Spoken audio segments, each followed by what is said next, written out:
आज से कुछ साल पहले की बात है कि एक शाम मैं घर पर था।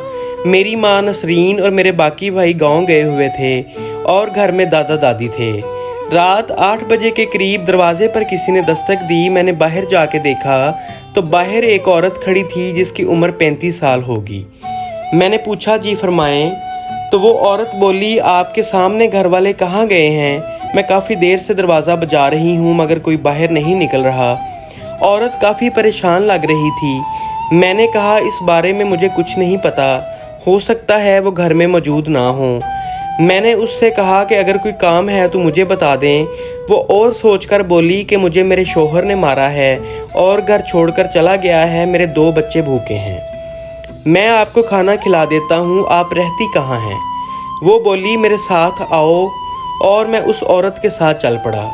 रास्ते में मैंने उस औरत से उसका नाम पूछा तो उसने कहा, मेरा नाम फरा है। मैंने कहा, मेरा नाम अहमद है। 10 मिनट के बाद हम दोनों गलियों से होते हुए फरा के घर पहुंच गए। मैंने फरा से उसका मोबाइल नंबर लिया और कहा, मैं खाना लेकर आता हूं और दरवाजे पर आकर कॉल करूंगा। तकरीबन 30 मिनट के बाद मैं खाना लेकर पहुंचा तो फरा ने दरवाज़ा खोलकर मुझे अंदर आने का कहा और मैं अंदर चला गया। उसने दरवाज़ा अच्छे से बंद कर दिया और हम सीढ़ियाँ चढ़कर ऊपर के पोर्शन में पहुंच गए। एक कमरे में उसके छोटे 2 बच्चे इंतज़ार कर रहे थे।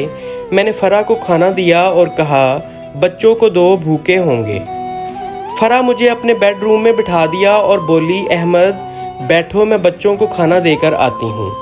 मैं बेड पर बैठा था कि फ़रा आ गई और शुक्रिया अदा करने लगी। फ़रा से मैंने पूछा कि आपका हस्बैंड आपको क्यों मारता है? उसके शोहर को मैंने देखा हुआ था और वह बोली, बस मेरी किस्मत में ऐसा शोहर लिखा था, और साथ ही अपनी कमीज़ उतार दी और मुझे अपने बाजू पर नील के निशान दिखाने लगी। फ़रा का बाजू पूरा नीला हुआ था लेकिन मेरी नज़र फ़रा के 38 साइज़ पर थी। मैंने फ़रा के बाजू के निशान पर हाथ फेरते हुए पूछा, क्या हुआ था? तो बोली, शोहर ने उसके हाथ पर कुर्सी मारी थी जिसकी वजह से निशान पड़ गया है। फ़रा एक भारी जिस्म वाली औरत थी। फ़रा गोरी चिट्टी और 5 फुट कद की औरत थी।